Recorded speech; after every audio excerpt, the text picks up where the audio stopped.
Hello friends, आप लोग देख रहे हैं टेक्निकल सामग्री और मैं आप सभी लोगों का इस नए वीडियो में स्वागत करता हूं। तो मैं इस वीडियो में आपको ये बताने वाला हूं कि आप YouTube सब्सक्राइबल इंट्रो एनिमेशन कैसे बना सकते हैं और वो भी आपके एंड्रॉयड फ़ोन के साथ।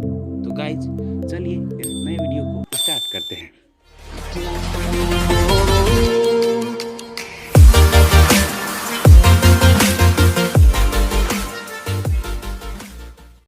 आपको ये एनिमेशन बनाने के लिए दो ऐप की ज़रूरत है। पहला पिक्सल ऐप और दूसरा काइनमास्टर।